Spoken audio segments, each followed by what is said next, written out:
So here's the view from the side yard of the pond and the back. We're on the left side of the gardens now. I'm thinking about putting these grasses in because I have a bunch of 1-gallon grasses that I didn't get to sell at market. So I'm thinking about putting those in that little area and just basically mulching this whole area in between the rock and the pond.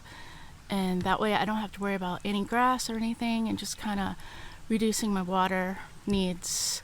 So let me know what you think of that. I'd love to have your input on that and how you think that could really work, or if you have any suggestions for any other plants. This plant here is a Texas star hibiscus. I haven't actually gotten any blooms on it, but she looks really happy and much taller than when I bought it. So we'll see how that does around here. That's a native plant. And I have a sweet almond verbena right here. And she's not blooming right now, but man, when she does, it's the smell of almond paste. If you like almond croissants or anything, it's incredible. And then the vitex. So these vitex are not blooming right now, but when they do, they're bright purple and they're just beautiful. They thrive. The heat does not seem to affect them at all. And here's the back view of our pond. More plumbago. This one has yet one bloom, but you know, we're taking what we can get right now. So here's the back view of the pond. We are going to be getting another rock to put over this. We're just waiting for it to come in. We had to order it. So yeah, that's the back of the yard, and it's just looking pretty awesome. And then, like I said, a lot of the grass in here is dead. I really don't want a lot of grass. I'm trying to reduce that as much as possible. So I'm thinking about putting these guys, and we have here, let's see what we have. We have little blue stem.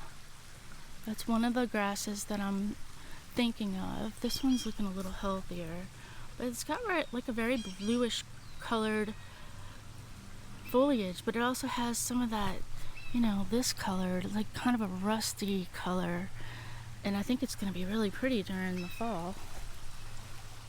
We'll get there eventually. So I have 6 of those, and then on this side I have the mully grasses, and those are getting a little taller. So I kind of want it to be not graduated, just sort of natural looking in here with the mulch. So all of my planters, I've been given some extra attention. These are the ones that are doing really well, keeping them looking nice, because you know, you have to have something that is feeding your gardening soul, and this is it for me. I know I can keep these alive. Some of these guys over here, the tropicals, are suffering a little bit more.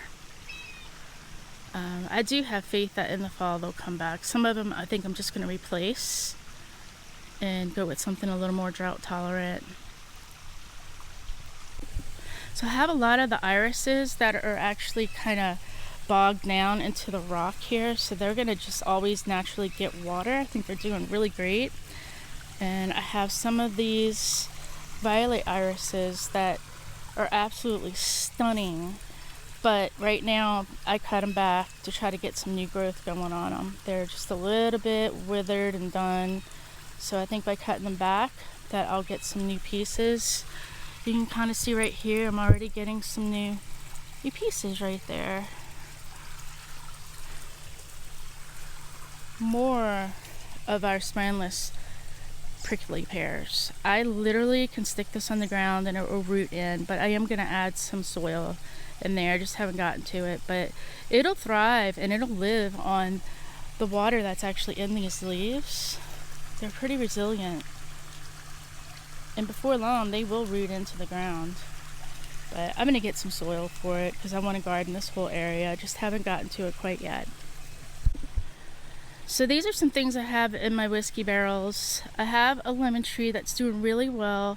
Some of the leaves got eaten up by the swallowtail caterpillars, but I'm totally fine with that, obviously. This is one of their host plants, and it's theirs if they want it. No worries there. And I have some zinnias that are struggling but doing okay. I have color. I'm just happy to have color. Oh boy, this side is not happy, y'all. I have basil that's doing really well, so that's good. I'm enjoying that. I've been pinching off the tops of this basil, and it's really helping it. I mean, I'm even getting some things at the bottom that are trying to shoot out. But before your basil goes to flower, definitely pop off those tips. It helps a lot. And again, my beloved Artemisia. This was one plant, guys, and she's overtaking. I love it. Look at the size of some of those roots. One plant. So yeah, this is an area where Charlotte likes to lay. This is her little area in here. I usually wet it down in the mornings and give her like a nice cool place to lay. It's in the shade, which is good because I don't want her to get a lot of sun and get sunburned. So this is a great spot for her. It's not the prettiest thing for the garden, but this is her garden too. So, you know, I think most people understand that. And she leaves the Artemisia alone because it has a certain scent to it that she doesn't like.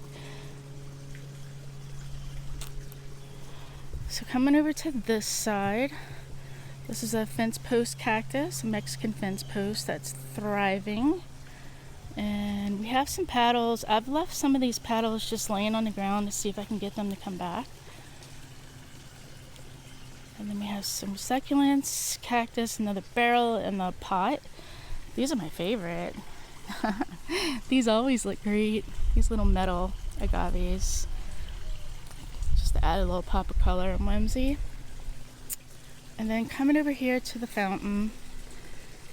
Always keeping this full because the birds are just looking for water anywhere they can get it. I have 2 rows of Sharon on each side of this fountain, and they're plugging right along. No blooms, but I have a few little blooms that are going to be popping up soon. And then look at this. With foliage like that, who needs blooms? Haven't gotten any blooms. I bought these and because I just love the foliage on these bougainvillea, and they haven't disappointed. They're still in their grow pot. I still have them just tucked in there into the larger pot, and they are just amazing. I'm really hoping to get some blooms, some pink or purple colored blooms on them soon, maybe in the fall. This is another Texas star. And some boxtail fern here, and more little cactuses. Y'all, this garden has given me grief. Everything I have put in here has died. So you will notice I have a lot of plants in pots, and it's because I can't get anything to grow in this yard. Sometimes the clay soil is just too much. So I'm doing a lot of testing right now to see what's going to work and what's not. And this is where I'm at right now. So I'm hoping some of this will take and we can get this filled in a little nicer. But all in all, not too bad. I hate having that shade cloth over my veggie gardens, but it is what it is. Maybe next year we'll be able to do more of a decent cover. Just Charlotte's new spot. She's been making the little hole right here, and that's totally fine because I'm trying to make this into a rain garden. She's coming to say hi. Oh, hello. Hi, can you say hi? So yeah, she's a sweetheart. This is her yard. So she leaves all of the natives alone. So this is my little no-mow zone. And so far, every once in a while I'll see her nibbling on things. Yeah, you can hear the little crickets, and you can hear so much activity in this little space. All of the brown stuff here that's still amazing is just dried out bee balm. That was that bright colored flower. But look how pretty even the dried stalks are. I feel like that would make such a beautiful dry flower arrangement, but also want to keep it around for the the seeds so it can reseed itself. And then definitely for the birds, if the birds need anything to nibble on. But it's just so pretty. And these are just some grasses I left for the crickets and the lightning bugs. So Charlotte's laying down. This is her little spot. Pretty nice gig.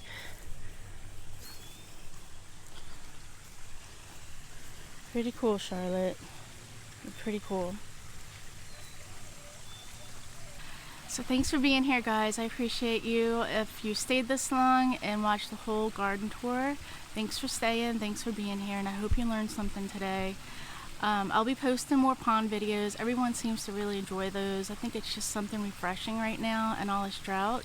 But I hope it also encourages you to want to get a pond in your garden, because I highly recommend it. It has just been a life-changing experience for us, and it's transformed this whole garden and just made it just a magical place. You can hear the water in the background, and for some reason when it's hot and humid, that sound of water just feels so nice and cool and refreshing.